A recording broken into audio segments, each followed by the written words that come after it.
Hello everyone and welcome to today's video. I thought it might be quite fun to bring you aboard and have a quick look around Aquila and show you some of my most favourite things about her.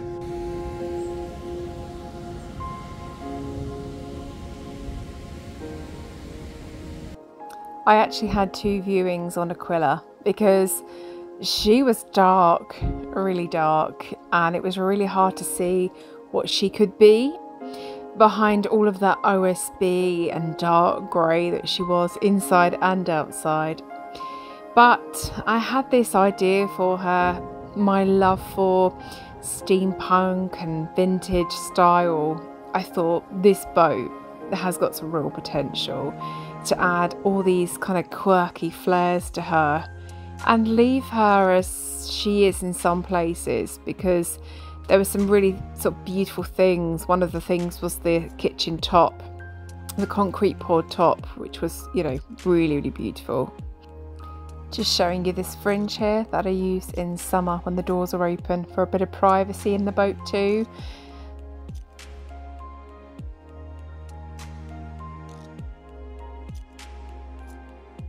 Let's talk steps. They were pretty awful. These steps, the treads, the depths, it wasn't very even. So these beautiful steps were mine and James' creation. I knew I wanted dark, I knew I wanted storage, and this great nifty little hatch here just keeps it safe when the stairs aren't in use. And as you can see, there is a lot of storage under here, and the treads come out too, as well as the drops. So you can really get even a hoover or something deeper in there. That was the whole purpose of it.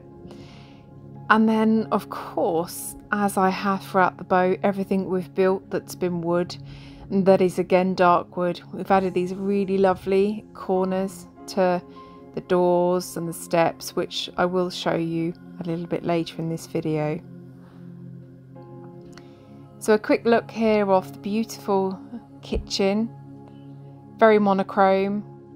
Always had monochrome in my mind. I think it's timeless, the beautiful black and white. Moving in, I saw a kitchen that was already black and white. Cheers, quick coffee. So I knew the black and white theme would go absolutely perfectly. Great to have a full hob cooker on board as well. Also has a grill and an oven.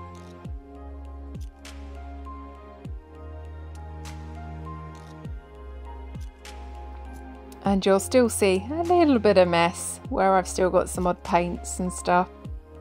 My immersion heater is kept here, just in here under the cupboard, and it's heated by the engine, as well as it's got a separate isolator when it's on the mains as well.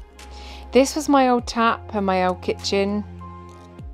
Don't agree with putting actual tiling, because at any point that you need to take the boards off or windows, you wouldn't be able to. These tiles are removable.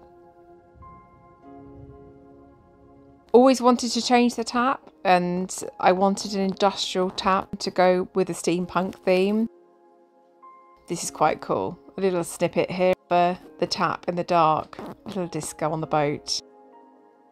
Really handy to have a spray, but I think we all know that anyway from being in a house.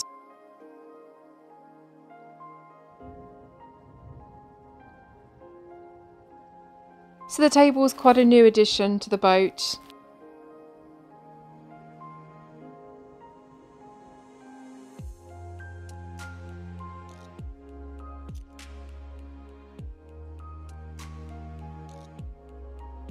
Moving on to the windows. The windows, this boat was not finished, and one of the things it was missing was the porthole window covers on the inside. So these were bespoke. They are fiberglass, and as you can see, we attached the mirror caps because we really love that copper feel that you'll notice influences on throughout the boat. But I hope you'll agree they look really smart. One of the other things I really love about these windows is they come out, so fantastic in summer. Really handy depending what side you're mooring the boat. This side I am towpath facing, so I've changed the windows to be frosted, and then I have the river side unfrosted so I can see out.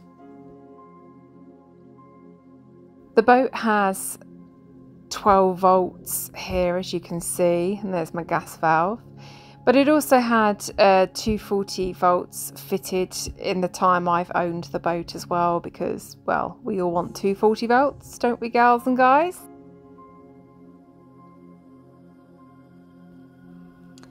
Great to have a TV on board as well here, which is a 12 volt or a 240 volt TV on a bracket. So it moves depending what side of the sofa you want to sit, which is really handy. I think quite different and quirky on this boat is this expansion tank. I have a back boiler fire, so it just means that the top of the pipes there, the hot water travels and it goes down into the radiator in the next room, and it cools on the pipe at the bottom there, and so it goes back into the back boiler, but any air it releases there from the pressure and the saucepan. That's Klaus. He's sort of become part of the boat now, and he's such a good boy.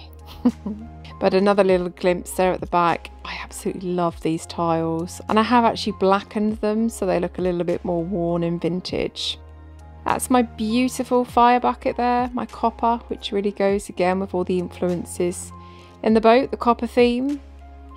That is my ash bucket, if you like. I thought it was perfect for the ash to cool.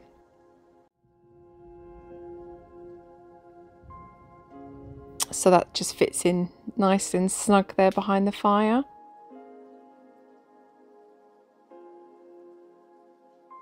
And here's my gorgeous stove, my multi-stove, all lit and cosy on the boat. I love the fact the boat had 2 hatch windows, but as you can see, it was so dark in there.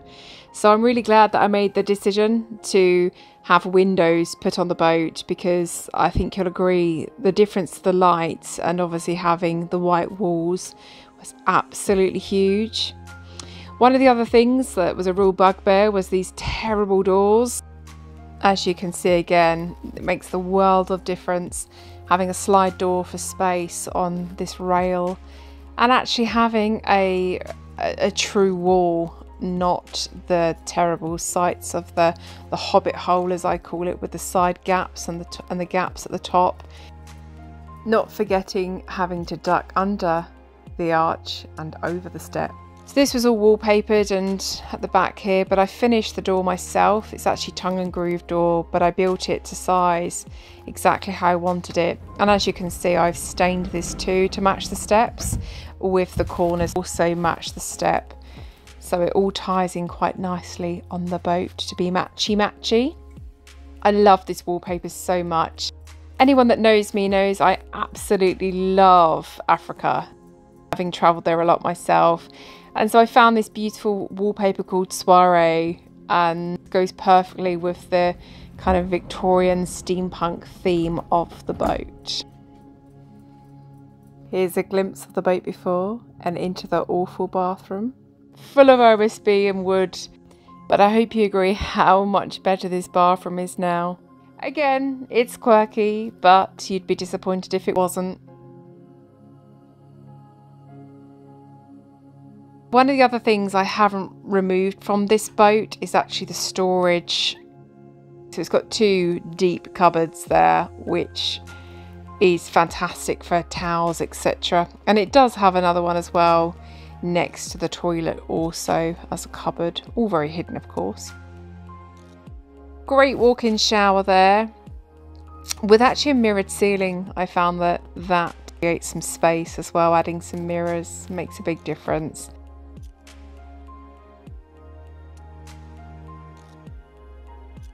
And you'll notice I've been quite creative with a lot of copper piping too. I chose to have a compost toilet, but there is electric on board for anyone choosing to have perhaps what was there previously, which is a Jabsco. So all electrics, and the waste tank is still fitted. The bedroom functionality didn't make much sense to me. Didn't like the colour, didn't like the wood, didn't like the storage. Couldn't get across out the back door there to the bow. You had to climb over the bed. Pretty obvious choice that I was going to always strip out all that storage and turn the bed around. I wanted to get an ottoman bed. It offers ample storage for a boat.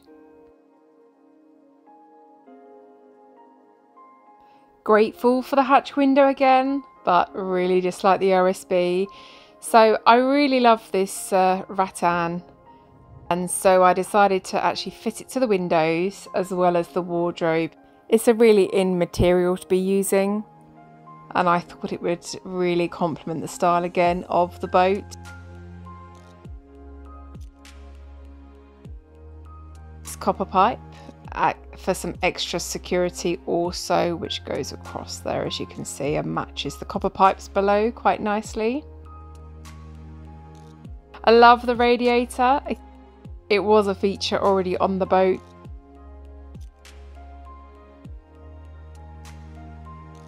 I always imagined the bedroom having a bifold door. I felt like it would create space, so I absolutely loved building this. It's just got a latch on the inside to lock. It's got that stained black pine wood, so you can see all the knots. And it's also got the corners and different kind of copper influences on there again to keep it in theme with the rest of the boat. And that's my double wardrobe. It has plenty of space, and just underneath is my waste tank.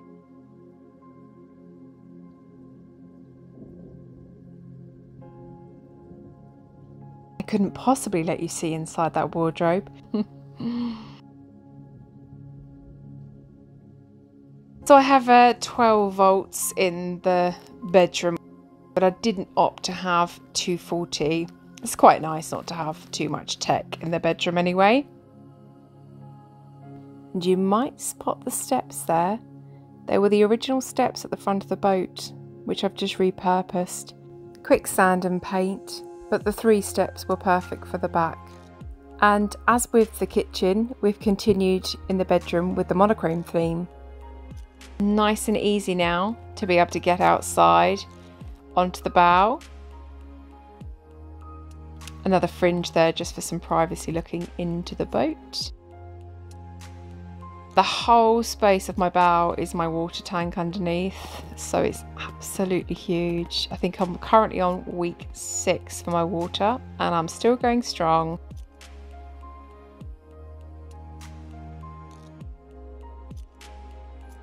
I hope you've enjoyed this tour, and here's a little bit of chaos of what it's like to live on a building site / boat site. Endless dust to sweep up and hoover, protecting furniture, adding masking tape, cutting, painting, building, and sanding the boat inside and out.